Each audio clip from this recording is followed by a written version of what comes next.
Canine, German Shepherd puppy, thrown into a canal is rescued. Then something heartbreaking happens. A tiny whimper echoed through the darkness of the canal, barely loud enough to be heard over the roar of rushing water. What someone had thrown away like trash was actually a canine German Shepherd puppy, trembling, soaked, and clinging to life. No one expected him to survive, but when a stranger risked everything to pull him out, it set off a chain of events that would break your heart and restore your faith in humanity. Before we begin, make sure to subscribe to the channel like this video and turn on notifications. This helps us bring more inspiring stories like this one straight to you. Now, get ready. Because what starts as a rescue turns into something no one saw coming. It was just past 10 p.m. when Brandon Lockhart drove his pickup truck down the empty road that followed the old canal on the east side of Fresno. He had taken this shortcut 100 times, never once stopping, until that night. The rain had finally eased after a brutal spring storm, and his headlights cut through the lingering mist. That's when he heard it. Faint, barely a sound, but unmistakable. A whimper. He pulled over without thinking, heart racing.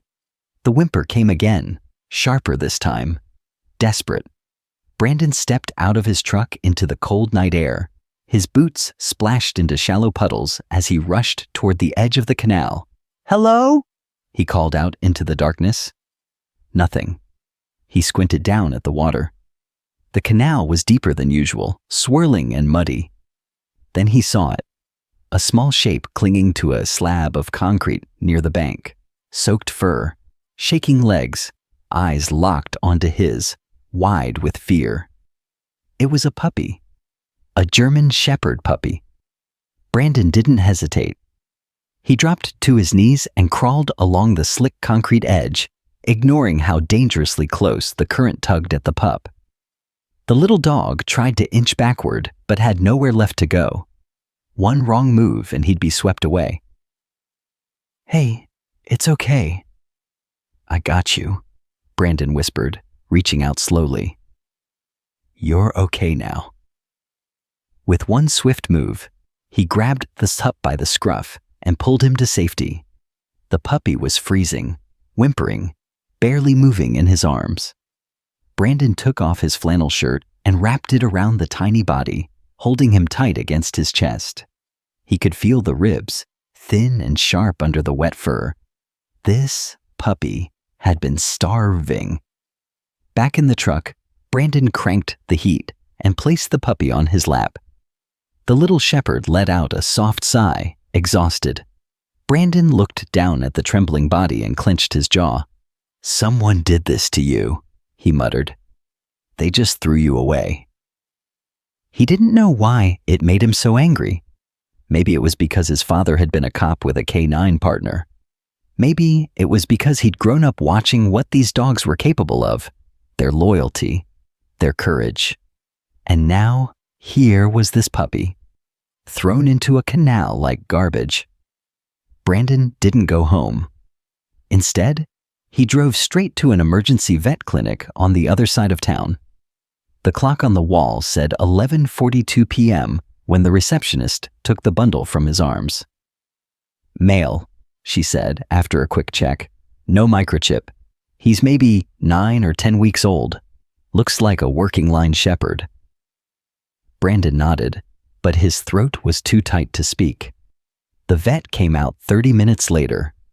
"He's hypothermic and dehydrated, but he's a fighter. We'll keep him overnight, get him warm, and on fluids. You found him just in time." Brandon stayed in the parking lot long after they took the puppy inside. The rain started again, just a soft drizzle now, but his hands stayed clenched on the steering wheel. Who could abandon a puppy like that, especially one bred for service? He closed his eyes and saw those wide, pleading eyes again, the way the little shepherd had looked at him, even in fear, even with no strength left. It wasn't just a look. It was a silent question. "Will you leave me too?" Brandon didn't have an answer, but he knew he was coming back in the morning. When he finally got home, Soaked and emotionally spent, sleep didn't come easy. All he could think about was that little body, curled in a bunch alone, fighting for warmth and safety. The next morning, as the sun peeked through gray clouds, Brandon stood outside the vet clinic with a coffee in hand and a strange heaviness in his chest. He didn't know it yet, but that tiny shepherd, who had no name and no past, was about to change everything. But fate had other plans, and not all of them were kind.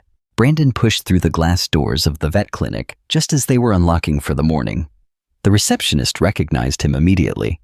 "He made it through the night," she said with a soft smile. "He's awake, still weak, but stable." Brandon let out a breath he didn't realize he'd been holding. Relief surged through him. Warm, unexpected, overwhelming. The vet led him to the back, where the puppy lay in a heated kennel, wrapped in a soft towel. His eyes opened slowly when Brandon approached, and for a long moment, they just stared at each other. The puppy didn't move, but he didn't look away either. "Hey there, buddy," Brandon whispered, kneeling beside the cage. "You remember me?" The pup blinked, his ears twitched, but he made no sound. Brandon reached through the bars and gently touched the damp fur on his neck. "You're a strong little guy, stronger than I would have been." The vet returned with a clipboard. "He's still recovering, but if you're serious about keeping him, you'll need to sign off on the treatment plan. It'll be a few weeks of meds, checkups, and careful feeding. He's malnourished and has signs of trauma, old bruises, not just from the canal." Brandon nodded. "I'm serious." As he scribbled his name across the bottom of the form, he paused. "Can't just keep calling him Puppy." He looked at the vet. "Any ideas?" The vet smiled. "Well, considering he's lucky to be alive." Brandon looked down at the pup. "Lucky," he said softly, then nodded. "Yeah, that's his name." The next few days were a blur of feedings, vet visits, and slow walks through Brandon's backyard. Lucky was hesitant, cautious, and easily startled, but he followed Brandon everywhere, even sleeping curled up by the couch when Brandon dozed off watching TV. Every bark on the street, every slammed door, every loud voice made Lucky flinch. It broke Brandon's heart. He didn't know who had trained the dog or hurt him, but Lucky had clear signs of early canine training. He knew commands, sat instantly when told, waited for permission to eat, responded to clicks and hand signals. Someone had started shaping him for service, then discarded him like he was broken. "Not broken," Brandon whispered one evening, kneeling beside him in the grass. "Just healing." But healing takes time, and healing rarely happens without shadows. On the 6th day, Brandon noticed a car parked across the street while he walked Lucky near the canal, the same stretch where he'd found him. A dark sedan, no plates on the front, tinted windows. He paused, staring at it, uneasy. The engine idled. Then, slowly, it pulled away without stopping. Brandon turned around and went home early that evening, the weight of something unspoken crawling up his spine. That night, Lucky wouldn't sleep. He paced by the door, barked low, growled at the window. Brandon tried to calm him, but the dog stayed on edge. Eyes darting, muscles tense. At 2 a.m., Lucky suddenly barked sharply, bolting to the back door. Brandon followed, heart racing. Someone had left something at the gate. Brandon stepped outside, flashlight in hand, and found a manila envelope wedged in the chain-link fence. Inside, a photograph of Lucky, soaked in the canal, taken before Brandon had arrived. There was a note scrawled on the back. "You should have left him there." Brandon stared at the photograph in his hand, his blood running cold. The picture was unmistakable. Lucky, soaked, terrified, stranded on the slab of concrete in the canal, captured from a distance. Whoever took it had been watching that night, waiting. and now they knew where Brandon lived. Lucky stood beside him, ears back, tail tucked, his entire body rigid. He kept glancing at the gate, then back at Brandon, as if silently warning him, danger is near. Brandon rushed them both inside, locked every door and window, and pulled the curtains shut. He sat on the couch, clutching the photo and note, staring at the words, "You should have left him there." "What the hell is this, Lucky?" he muttered, more to himself than the dog. But Lucky was watching him, unmoving, waiting for his next move, just like a trained dog would, like a soldier on alert. Brandon reached for his phone and called his cousin, Danielle, a sergeant with the local police. She answered groggily, "Bran, you okay? Number I need your help."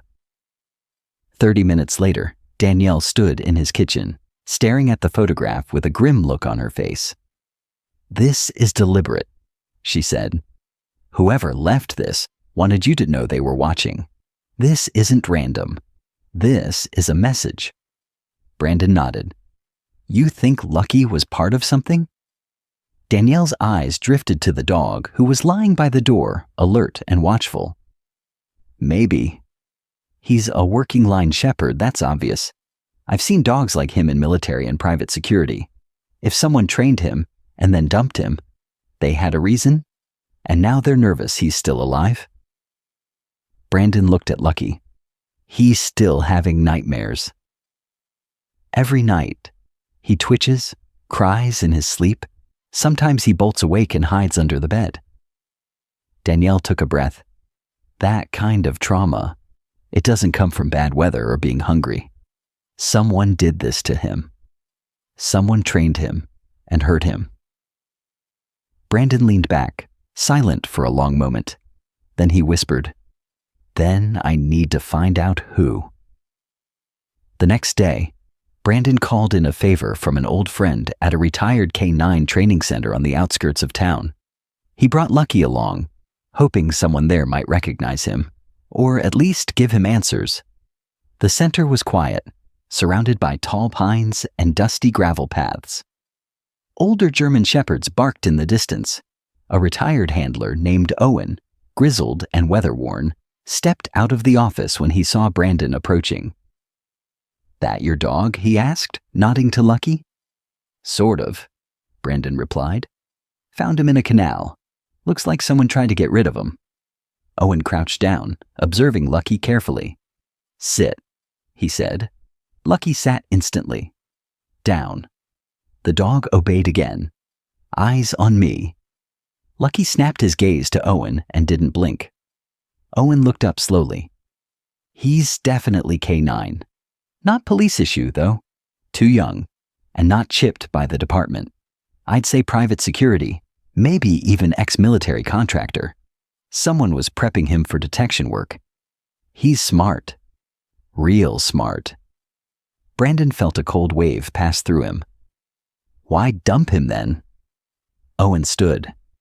"Dogs like him are expensive, but if one of them fails a key test or starts showing fear, they're considered a liability. Some companies, well, they don't retire them properly." Brandon clenched his fists. "You mean they throw them away?" Owen nodded slowly. "Sometimes worse." As they left the center, Lucky looked back once, ears twitching. Something in the air had shifted. Brandon could feel it too. That night, Lucky was unusually quiet. He didn't bark, didn't pace, didn't even flinch at the wind tapping against the window. He just sat in front of the door, staring at it like he was waiting for something. Brandon lay awake for hours, uneasy. At 3:12 a.m., Lucky suddenly growled, low, guttural, and steady. Brandon sat up, heart hammering. Outside the house, someone moved past the window. Brandon grabbed his flashlight and crept to the door, Lucky pressed tightly to his side. The porch was empty, but there, pinned to the door with a small knife, was another note. "You don't know what he's capable of." Brandon stood on the porch for a long time, staring at the knife lodged into his door. The note fluttered slightly in the breeze, the words scrawled in thick black ink that looked rushed, even angry. You don't know what he's capable of. He took it down carefully, heart pounding, and glanced around the street. It was empty, quiet. Too quiet. The kind of silence that doesn't comfort, but unsettles. Lucky remained inside by the window, growling so low it was almost a vibration in his chest. When Brandon came back in, he crouched next to him and whispered, "I don't care what they say, buddy. You're safe here. No one's taking you from me." But the words felt thin. Brandon couldn't deny the truth anymore. This wasn't some random threat. Whoever had trained Lucky knew exactly where to find them. And worse, they were trying to plant a seed of fear. He spent the rest of the night in the living room, shotgun nearby. Lucky curled tightly beside him, eyes never closing. Brandon didn't sleep. He just waited. In the morning, he drove straight to Danielle's precinct. She took one look at the knife and note and cursed under her breath. "Okay," she said, pulling him into a private office. "Time to treat this seriously. You've got someone who trained this dog, possibly in illegal operations, and now they want him gone or silenced." Brandon slid the photo from earlier across the table. They were watching us that night, probably waiting to see if he drowned. Danielle nodded, which means they assumed no one would come. No witnesses, no questions. But you did. And now they're afraid of what he might remember. Danielle leaned back in her chair, thinking, some of these rogue outfits don't just use canines for sniffing out bombs or drugs. They use them for darker things. Human tracking, aggression training. And if the dog hesitates during a mission, or turns on a handler, Brandon looked down at his hands. They kill them. She met his eyes. Or make it look like an accident. Brandon rubbed his temples. He's not aggressive, Danny. He's scared. But he's good. He listens. He wants to trust again. Then you need to protect him, she said, because someone out there sees him as a threat. That night, Brandon reinforced the doors and installed a second deadbolt. Lucky watched everything, as if he understood the danger. When Brandon turned on the lights outside, Lucky stepped onto the porch, sniffing the air, ears perked. Then, something unexpected happened. He barked once, sharp and commanding. Then he looked at Brandon and sat down. "What is it, bud?" Brandon asked. Lucky's tail tapped the porch once. Then he turned his head toward the empty street and whined. It was the first time Brandon had ever heard him whine. He knelt beside him, rubbing his fur. "Are you remembering something?" Lucky closed his eyes, leaned into him slightly, then pulled away and limped back inside. Brandon blinked, limped. He hadn't noticed it before, but Lucky's gait had changed since yesterday. A slight favoring of his left hind leg. Brandon examined it under the kitchen light, no visible wounds. But when he pressed lightly at the hip, Lucky flinched and growled softly. It wasn't from now. It was old. He made a mental note to call the vet in the morning. Later that evening, as Brandon washed dishes with Lucky lying nearby, the local news played faintly in the background. He wasn't really listening, until a reporter mentioned a story that made his blood run cold. Police investigating the disappearance of a local ex-private security dog handler, Gregory Shaw, whose last known residence was just outside the city. Neighbors say the man kept several dogs, often heard yelling at them late into the night. Authorities have not confirmed if foul play is suspected. Brandon turned up the volume. A photo appeared on the screen, grainy but clear. The man looked familiar. Very familiar. Because Lucky, from across the room, had stood up, eyes fixed on the screen. Hackles raised. A low growl trembled in his throat. He knew that man. And now Brandon did too. The man in the photo was the same person who had pulled up in that dark sedan the week before, and he was missing. Brandon didn't sleep that night. The image of the man on the news, the one Lucky had reacted to instantly, kept looping in his mind. Gregory Shaw, ex-private security, missing, abusive, and most likely the man who trained and abandoned Lucky. But why was he watching them? And what had happened to him? The next morning, Brandon took Lucky back to the vet to check his hip. Dr. Reynolds, a kind older woman who had grown fond of Lucky, ran her hands along the dog's body, gently frowning. "There's scar tissue here," she said quietly. "Something fractured, probably a few months ago. Not a clean break. I'd guess blunt trauma." Brandon felt sick. "You mean someone hit him?" She nodded. "Hard." Lucky lay still on the table, but his eyes darted around the room. When Dr. Reynolds applied a little pressure to the joint, he flinched but didn't growl. "He trusts you," she said, glancing at Brandon. "That says a lot." They left with pain meds and instructions for light activity. Lucky rode in the passenger seat like he always did, head out the window, sniffing the breeze. But today, something was different. There was a tension in the air, as if Lucky knew they were approaching something bigger than either of them understood. Back at home, Brandon sat at the kitchen table, laptop open, deep in research. Gregory Shaw's name didn't come up in any official K9 databases, but a few buried news forums had old threads about private contracts, disputes with law enforcement, and even alleged cruelty charges that had been dropped due to lack of evidence. One article mentioned a training facility Shaw once operated just 20 miles north, abandoned after a fire destroyed half of it. Brandon stared at the address. His gut told him it mattered. That night, against his better judgment, he decided to go. "I just want to see it," he whispered to Lucky, who tilted his head at the word go. Brandon hesitated, then reached for Lucky's leash. "No pressure, bud. You don't have to come." But Lucky stood, walked to the door, and sat. Decision made. They arrived at the burned-out facility just after sunset. The air smelled like damp ash and rust. Chain-link fencing sagged where it had been cut. Brandon parked a good distance away and walked the rest on foot, flashlight in one hand. Lucky at his side, moving slowly, cautiously. The building was a hollow shell. Blackened walls, shattered glass, twisted metal. Graffiti covered the far wall.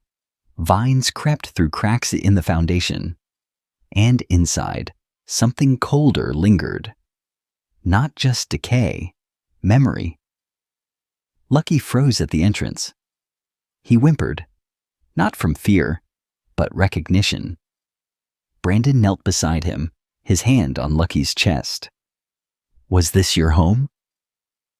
Lucky's breathing changed, sharper, panicked. Then he pulled free from Brandon's grip and darted inside. "Lucky!" Brandon followed, heart in his throat. Inside the ruins, Lucky sniffed furiously, darting from corner to corner, pacing a large burned square of concrete that looked like it once held kennels. He barked. Once, sharply, then stood frozen in place. Then came the sound, a soft creak. Behind them. Brandon spun, flashlight sweeping across the room. A figure stepped from the shadows. It was a man, gaunt, disheveled, clothes torn, eyes whistled. He raised both hands slowly. "Don't shoot," he rasped. Brandon stepped back instinctively, flashlight trembling. "Who are you?" The man smiled faintly. "You've already met me." Brandon's breath caught. Gregory Shaw. Alive.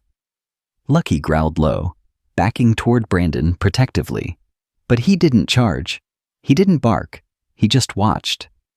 Shaw stared at the dog. He was the best I ever trained. And the only one who failed.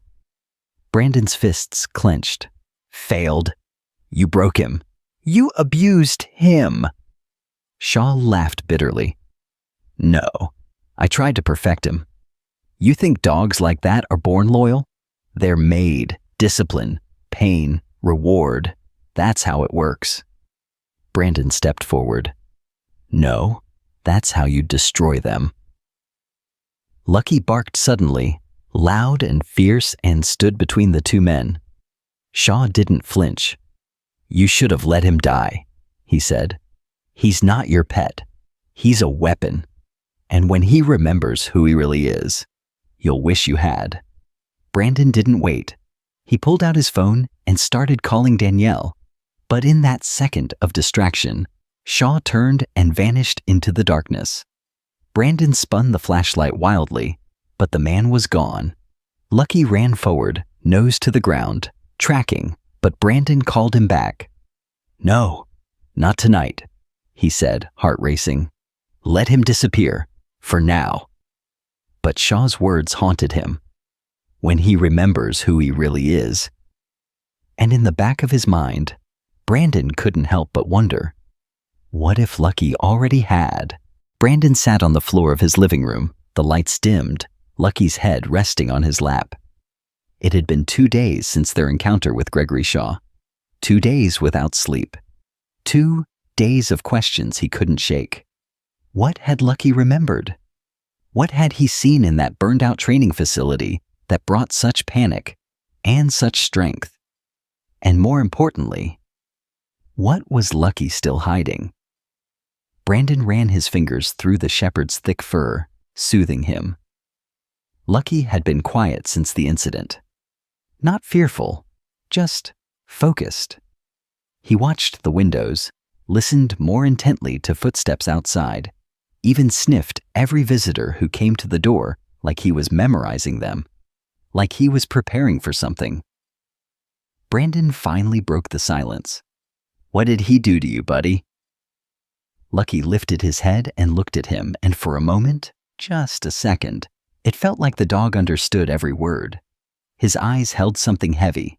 Not animal instinct, memory. Brandon's phone buzzed. A message from Danielle. Call me. We got a tip on Shaw. Brandon called her immediately. What's going on? We found his hideout. Just a storage unit, completely abandoned. But inside we found files, videos, names of dogs, training logs, even disposal records. And one more thing. Brandon held his breath. What? There's a folder labeled Operation Lion X, a private military contract, and Lucky, his ID was listed under Experimental Aggression Response K9. Brandon's stomach twisted. He wasn't just trained for obedience, Danielle said. He was trained to react violently under command. They were trying to build a dog that could operate without a handler. Autonomous response to threat signatures. Brandon looked down at Lucky, now asleep at his feet. But he's not like that. He wasn't finished, she said. He failed the final stage. It says he hesitated during a live simulation. Shaw marked him as a liability and listed him for disposal. Brandon's voice dropped. So they threw him into a canal. Like garbage. Danielle's voice cracked. Yeah. That night, Brandon couldn't shake the thought. Lucky was never meant to be saved. He was meant to disappear. A failed weapon in a world that didn't tolerate weakness. And yet here he was, alive, healing, loyal. That was no failure. It was resistance. The next morning, Brandon took Lucky to the meadow trail near the foothills.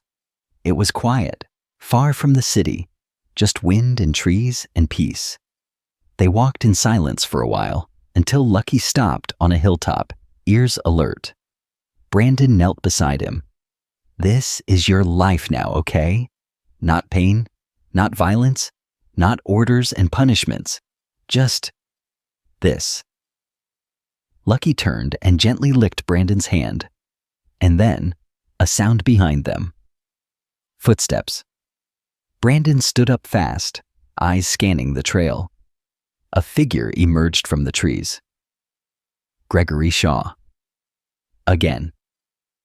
But this time, Brandon wasn't caught off guard. He stepped in front of Lucky, shielding him, Shaw raised a hand, not holding a weapon. "Relax," he said. "I didn't come to fight." Brandon narrowed his eyes. "Then why are you here?" Shaw's face looked worn, tired, but not apologetic. "I came to see what he became," he said. "I trained hundreds, broke more than I can count, but he was different. Even when I tried, he wouldn't turn. He always held back. He wanted connection, not control." Brandon clenched his fists. "You tried to drown him." "I gave up," Shaw admitted. "I knew they'd shut me down. He was the last, and he still resisted."